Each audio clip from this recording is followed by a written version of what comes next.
Yeah, so hello everybody. Hope all of you guys are doing well. I am doing well, just so you know. This is Raheen and I'm back with Michelle Koles. I wanted to interview her for like so long, and it's like we were doing a program together, and then it's from then that I asked her, and then it just like sort of went on, things went on, and then we're like, now we have to do it. We just have to do it as soon as we can. So I'm here with Michelle. How are you doing, and how's everything? I am great. We are really, really hot here where I am in the States. There's like a huge heat wave and people are just sweating everywhere, but I'm cool in my house and I'm good to go. Well, that's nice to know. No, we actually had like a storm like a few days ago, so we are a little cooler than we were, but we were hitting like 40 degrees. We were like blowing up. So yeah, that was happening. And plus, there's a lot of exams and school, that were opened until last week. And children were, they were, because of the dehydration and the power, they were fainting. So there were like children fainting in every school, like 20, 25, 11 people, 10 people. So like that. So it had been a very hot time. But I think the storms cooled things down, and God has blessed us to be in a very cool place right now. So like all like mentally and physically, like cool place. Get it? So Yeah. yeah, so let's have our introduction.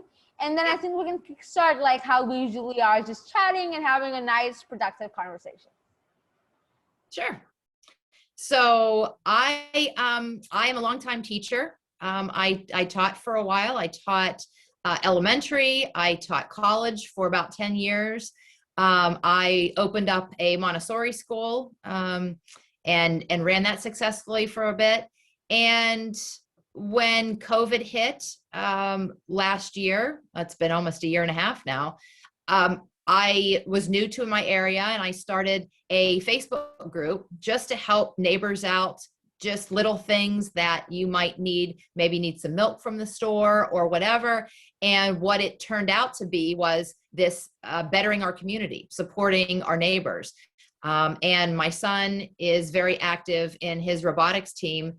And we did a lot of things in partnership with them because they are a community nonprofit. And so we came up with partnering with local businesses. We partnered with our local farm to provide coffee and snacks for our entire hospital because the hospital cafeterias were closed. So we just kept rolling throughout the year doing different community service projects. I wasn't working as a teacher. I was subbing at the time, schools were closed. So we were looking for different ways to kind of be proactive.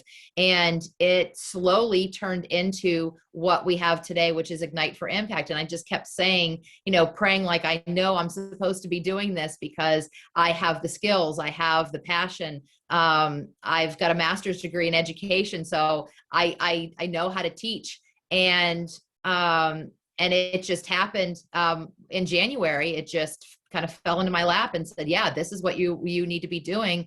And through the networking that I've had, we were able to connect with international students as well and come up with this amazing global initiative to connect teens with other teens. So that has been our mission for the past 6 or 7 months now. That is super cool to know. And, I feel like a lot of things, and it's amazing that Ignite4Impact was sort of born as like a community project. And then, in COVID-19, there's a lot of elderly, couples or elderly people that live, around you, or people that just had a child or something like that. So I think there's little, acts of kindness that you can do. And God can bless you to make them into like huge passion projects, and then into huge organizations and like so on. And so, well, I know about Ignite4Impact since like super long, because I was part of the beta program of like connecting teens with teens. So it was an amazing program. But let's go to the start. Well, I would not want to say start again because then it just makes you like super old. But how was your childhood like? How were you as like a child? Oh, I think I was born to be a teacher. I remember as a child, I've got lots of cousins, and I remember sitting with them at times and running little schools and things like that. I babysat, so I worked closely with the kids that I babysat. So it's definitely something that was part of who I was, as well as theater. I ended up going to college, believe it or not, as a theater major. So I did a lot of theater in high school, but I did a lot of teaching in high school. We had a unique program in our school where the juniors and seniors could go downstairs and kind of be a teacher's aide to, the younger kids. So I did that. But I ended up, like, very soon before I went into college, I ended up doing a theater major and quickly found out that, yeah, there's a lot of theater people and I might be good in high school, but I'm not good as a small fish in a big pond. So yeah, I think teaching definitely, and helping others, volunteering. I did a lot of volunteering at church when I was a kid, and then as an adult as well. So yeah, definitely giving back to the community and teaching kind of were two things that I did quite a bit of, as well as acting. Yeah, that's super cool. And so the thing with that is, I feel definitely, because I mean, since Montessori, and then you sort of come into first grade and you go on and on. I think the first thing, and that's for girls, that's for boys, that's for anybody, at least for those that were around me, is that first thing you want to be is a teacher, because when after your parents, you look at your teacher every day. You look at her. I mean, I remember how my teacher used to dress and how she used to carry herself. I'm like, Ma, why don't you also like dress like her? She's so nice, she's so sweet. And I would, play, the teaching game. I'd, set up all my toys, and then I teach them what I learned in school. And that was my way of reflecting, like acting like a teacher again. And I knew everything. So I feel like everybody at some point in time, or at least the people that I know, felt that education was their thing, because it is a noble profession. And then it is one way, and one huge way, to give back to the community, which is something that you've always been so passionate about. How was it that you got your first teaching job, and when was it?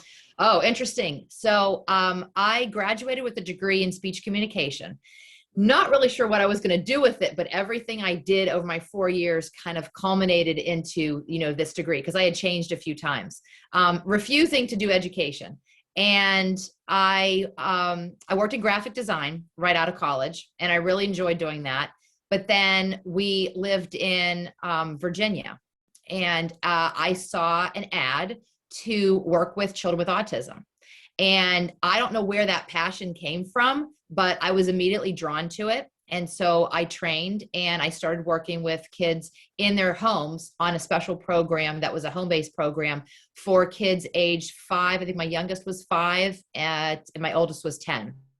And so I would travel to different people's houses for a couple of hours and work one-on-one with their kids, becoming close with their families. One family I actually lived with. I was married at the time, but my husband and I were living in different cities. So I ended up living with them, just really developed a passion. And then my husband got a job in Baltimore, Maryland. And when we moved, they were so desperate for teachers. And I did not have a teaching degree at the time. I just had a passion for it. They had this huge opportunity to go and teach in the inner city. And I ended up getting a job with a school that was one of a low performing schools. So 3 of the schools in Baltimore City got taken away from the city program. So when a school is doing really poorly, the city takes it away from the city's responsibility, and you can give it to like a for-profit. So there was a big for-profit company that came in and took these 3 schools that were really underperforming, and I ended up getting in with them and teaching special ed because they were really desperate for teachers. But as a thank you, I was able to go back to school and get my master's in elementary and special ed. It was a special leadership and teaching program. So that was my first teaching experience. I was 25 years old, brand new teacher, brand new city, and my kids were 9, 10, and 11. and it was scary. I had no idea what I was doing. I had an amazing co-teacher, but the first 6 months were hard. They were hard because I had kids with severe issues, mental and just a lot of behavioral and things like that. But we worked on it. And when we came back from Christmas holiday, it was awesome. It was one of my best experiences. And I ended up staying with them, and I continued on with them the next year. So I had my same kids from the previous year in 4th and 5th grade. I ended up having them in 5th and 6th grade. And then I continued on the next year with some of them. And it was a great experience. It was a really, really great experience. But yeah, that was my first teaching experience, was a tough situation. Yeah. And I feel like it takes a lot of patience. It takes a lot of effort and hard work to teach children with special needs that be learning, abilities that are different than others, or autism. Because one of my cousins, and we discovered a little later that he had autism, and he also goes to school. And I mean, I've been to school, and I feel like just how they teach and engage these children is amazing. It's a mesmerizing thing to see. And I really applaud you for your efforts. And it sort of went on from there for education. But now that you see education, having experience in education, now that you work like in, because it's sort of yours, Ignite4Impact. But now, when do you see like things happening in education? Because after COVID-19, we see that there's a whole sort of renaissance that happens in education, because we thought and we had to do things in education that were, well, not really thought of before. We had to switch in, all of us, onto Zoom or onto Microsoft Teams or something, because well, all of us had to. First here in Pakistan, an online degree was not acceptable by the educational thing. So you could not go or get a job based on that degree that you did online. But then they had to make it acceptable. They had to make a lot of changes, and it's, reimagining education. So how do you think of this education, or this change of perspective about education that we've all had? I think it's amazing. I think it opens up doors that haven't been opened before or haven't been thought of before. You have this amazing opportunity where in-person school is great, and it's really important and vital for some kids. Some kids thrive on that. Other kids really struggle, and there's an opportunity virtually that you can complement or replace what they had.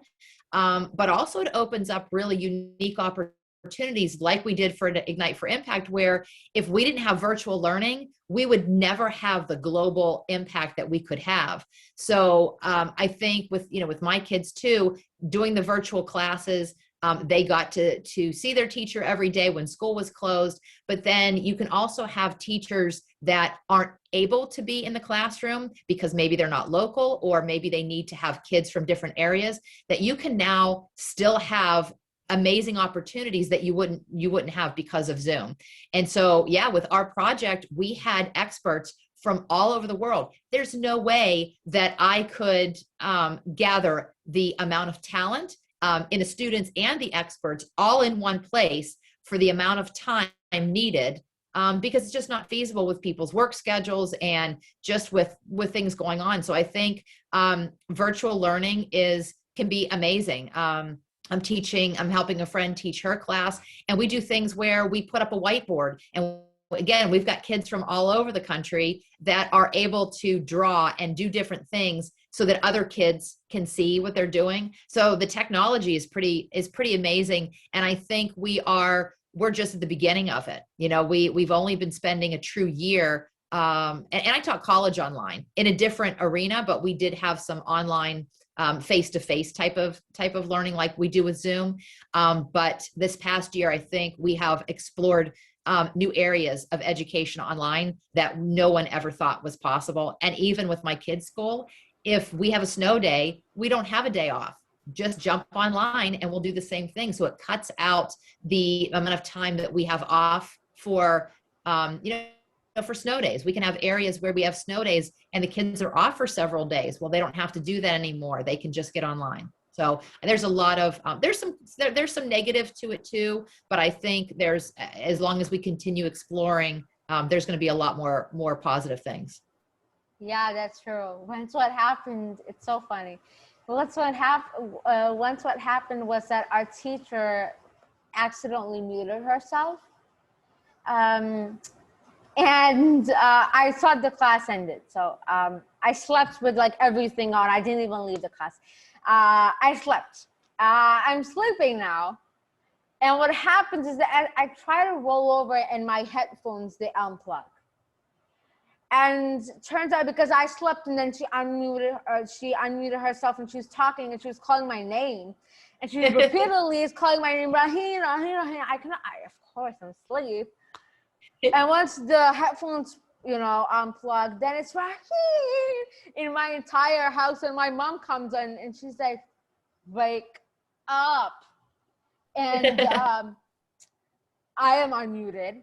And she's like, what were you doing? I'm like, I was sleeping. I was watching myself playing with flowers. I was so half asleep. And it was so embarrassing. But, these things happen. Once a girl was gossiping about the teacher in class. And the teacher was there. And she's like, oh my God. What did you say about me? I have a perfectly happy marriage. You can keep those thoughts to yourself. Thank you very much. She was commenting on her married life or something like that, which is not something even to do. God. So, yeah, I mean, there's cases of that where you have parents in the background having conversations and, oh, don't forget I'm unmuted. Yeah, there's a lot of funny stories I think you'd find from a lot of teachers about that. Yeah, that's true. And I feel like just the fact that you could share your screen and change your backgrounds and play around and leave yourself unmuted is funny.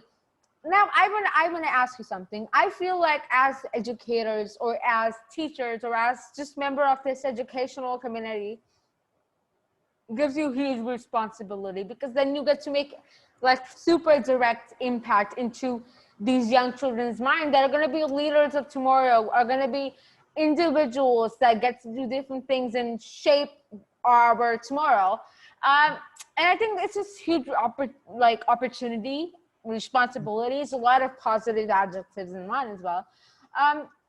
But how do you think at this point in time through education can we maximize our impact, positive impact? I think we've always understood the value of reading and writing and science and social studies, those type of thing, history. That's always been important. That's always been the foundation. But I think we need, as educators, not just in the classroom, but in the world, I think they need to step it up and incorporate skills that are beyond your traditional academics. You will always have a need for the basics, all those. And as you get into high school, the more technical things where you learn different tasks and learn different skills academically to get you that job. But I think what we're seeing now is these, what we call soft skills, and in Ignite4Impact, we call them power skills, because soft seems too general and too unimportant. We call them power skills, and they are things like being able to problem solve, being able to be flexible, working as a team, doing public speaking, understanding how you have to be confident in what you're saying and in society, empathy, caring for other people, compassion, doing things for other people. I think all of these skills are tremendously important to add on to what we're, as educators, what we're already doing. And that's what we focus on Ignite4Impact. We focus on all of those soft skills that are not directly taught, but in a project-based learning environment. And I'm a big supporter of project-based learning. I did it when I was a teacher in the classroom, because it gives you practical experience. It's not just, let's learn how to public speak on a topic that is irrelevant to you. No, we're teaching, let's learn public speaking where you have your passion involved, where you have the project that you feel passionate about and you want to do. We're going to teach you how to public speak and communicate in the area that is where's your passion. My school and one of my certifications is in Montessori education, and that's what Montessori is. Montessori is about taking what your passions are and what you feel led to do and learning these skills on your own, with your own passions, and instead of having somebody else's ideas. Montessori these are your ideas, and that's what we do with project-based learning in Ignite for Impact, is these soft skills that are incorporated in what you are already interested in. And when you're already interested in the topic that you're studying, when you add on some other skills, it helps you to learn it easier, faster, and it's more permanent because it's on your own terms. So yeah, I think those soft skills, those leadership skills, empathy, compassion is so important to add to what as educators are already doing. Yeah, that's true. And I feel like, PBL, project-based learning, and there's so many different things that are coming into education, like macro schools. And, I think sort of the list goes on and on and on and on, because I think first COVID has, really just enabled us to think of education in a different perspective, and how online learning is, and how learning actually is, how learning can be so different. And also to realize how our learning styles are very different. Yeah, a lot of times in school, our children that would not score very well scored the best, because you could open Google first. Yep. Second, maybe their learning abilities are different. They're able to learn better online, and maybe those that are the best in class are not, because online learning isn't their thing. So I think we are able to identify these so many learning styles and learning abilities that we have, and we all learn in a different way. Yeah. So I feel like that gives the teacher an opportunity and sort of a responsibility as well to make themselves as versatile as possible, matching as many learning styles, because they cannot match all at the same time. That is one thing that is for sure, And plus, you always have YouTube to explain you stuff, because at this point in time, my teachers and stuff, what they used to do is that they recommend us this YouTube channel, and we'll just watch the video. And our classwork would be watching the video, and homework would be watching the 2 other explained videos. And we're like, okay, we're done here. Now, it was so amazing talking to you, Michelle. And it's always a pleasure talking to you. First, tell me, where can we contact you, all of us that are watching?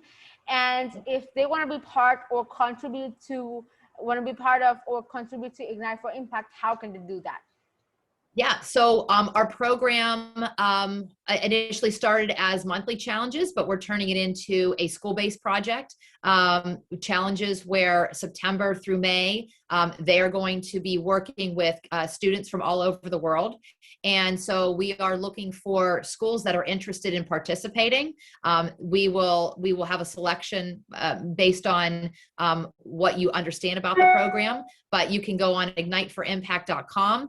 You can see all the amazing stories and projects that our group from around the world did on our Instagram and our Facebook pages. Both are Ignite, the number 4, and Impact.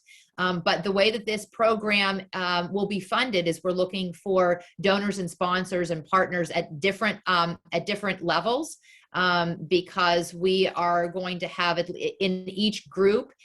We will have 4 different schools. So we'll have 4 different schools from all over the world working together at learning these leadership skills, these soft skills from our global experts, as well as collaborating with other schools from other nations. And so each school, we're looking for sponsors and looking for people to donate as little as $100, all the way up to sponsoring that school for the entire school year. So if you're interested, let us know. We will send you more information and set up a meeting to see your interest level. So if you're a school or you're an investor, we'd love to hear from you. Yeah, that's amazing. Thank you so much, Michelle, for being on. And the last thing I want to ask you is, how do all of us today, whenever I upload this, I'm super lazy. So how do we maximize our impacts in our daily life? Oh, just by opening our eyes and looking at people from a different perspective. Empathy is about putting yourself into somebody else's shoes. So doing our best to see, if I was that neighbor and I was going through that struggle, what would I want? to have people help me. And it can be, you know, your neighbors, it can be your community, it could be nationally, and looking at where your passions are and how you can fill a need is the big thing, and how you can serve somebody else. So always be on the lookout for somebody in need and how your abilities can fit with their needs. So definitely just paying attention to people around you. Yeah, thank you so much, Michelle. That's one of the best advices, or like, you know, ways that you can maximize your impact. Thank you so much. Please do stay back after I turn up the recording.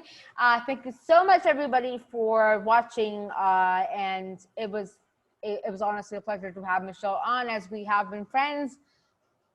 And this was an interview, and I hope to have her on more sessions and interviews and panels, because I do lots of them. And I just need people that have the energy like Michelle does, and want to be on places, want to talk to people and spread their message, and, you know, make use of their energy. So thank you so much. And I'll definitely come back with somebody interesting. Well, I can't find somebody as interesting as Michelle, but maybe somewhere near that level for sure. So yeah, thank you so much, and goodbye. Thank you.